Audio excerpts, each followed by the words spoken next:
Counter-Narrative News, bringing you daily news today on Friday the 7th of April 2023. Wishing everyone a happy Friday and a Juma Mubarak. Going over, first of all, to President of France Macron's visit to Beijing and Xi Jinping there. Obviously, the Chinese leadership and Xi Jinping is keen to try and kind of move France away from the general Western neo-colonial militarist build-up and pressuring of China.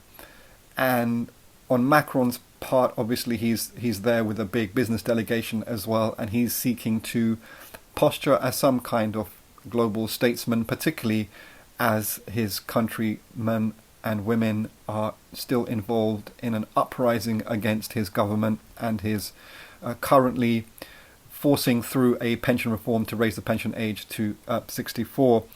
Now, many people are suggesting that somehow there's some successes of China pushing France away from the general Western imperialist consensus in relation to the kind of heating up global relations of the established old global colonial players becoming more and more anxious and seeking to push back the new capitalist colonial players in this new multipolar world led by China and Russia.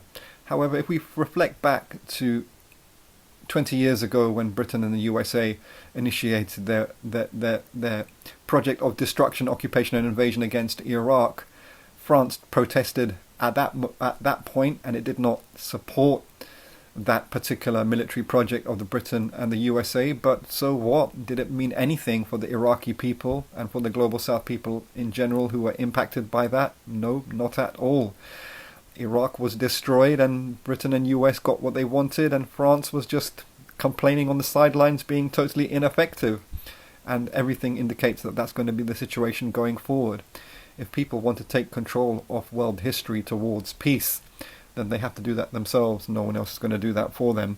Going over to the Middle Eastern region, the white settler colonial state of Israel has conducted airstrikes against Gaza and against South Lebanon, two places in which a few resistance rockets, which are tiny compared to the military capacity of the white supremacist colonial state.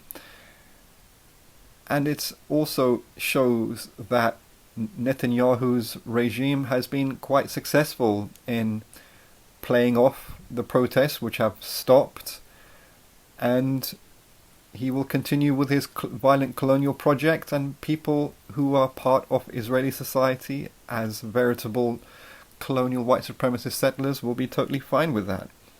Finally, going over to the British monarchy and King Charles III, or as his detractors call him,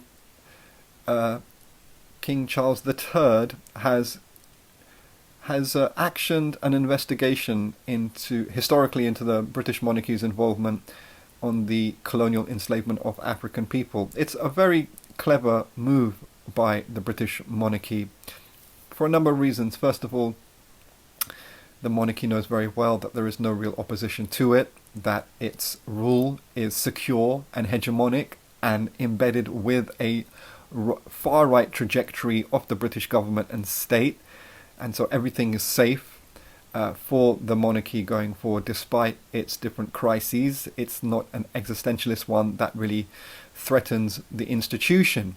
And then to conduct an investigation historically into the monarchy's involvement in the colonial enslavement of African people also is a way by which it's a way of refining their hegemonic rule to appear as doing some reforms and posturing as positive window dressing. Already we can see the manipulative impact that it's having with Dr. Halima Begum, who's the chief executive of the Runnymede Trust, a think tank that deals with issues of racism. It's just a liberal left type of institution.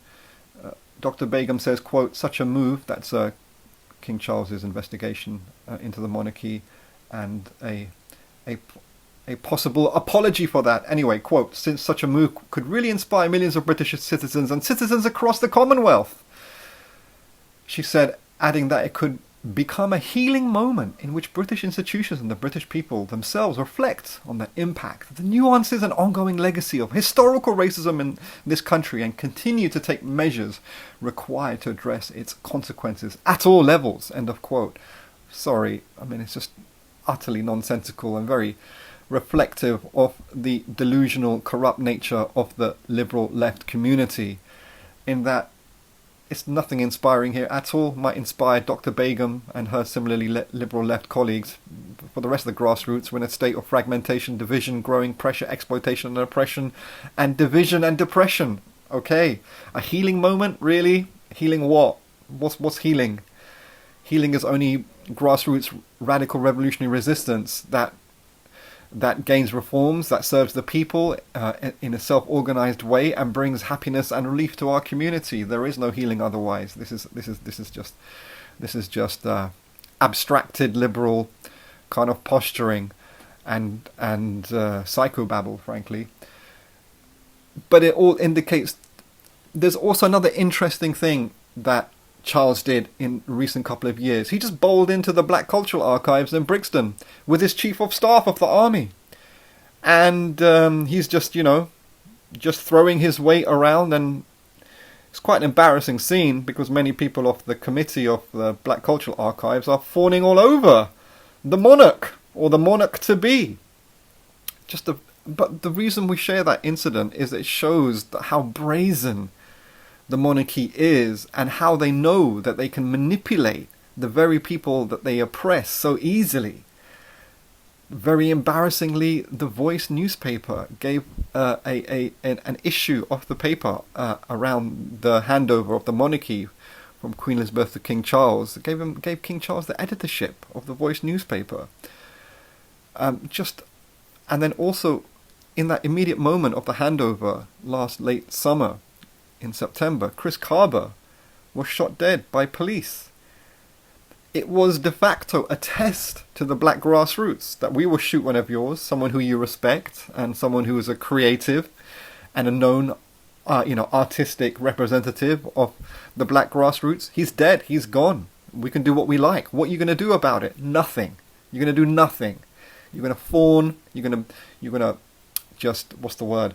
Just going to de-escalate your own struggle for justice. You're going to have secret meetings with the Metropolitan Police Chief, Mark Rowley, and say how great the meeting was and how much you trust him. It's, this is a farce of very deep and historical proportions. And it's really worth that people reflect on that if we're going to have any strategy and tactics going forward, or actually trying to get anything for our communities and our children against this growing oppression. Counter Narrative News wishes everyone a fantastic weekend. Please do continue to support us. It's the only daily news service from a radical, anti-racist, pro-black liberation, anti-capitalist, pro-radical socialist point of view. You won't find any other platform putting out this type of content. Please do engage with our work. Please encourage your contacts to subscribe to our YouTube channel and follow us on counter_CNN. All the best.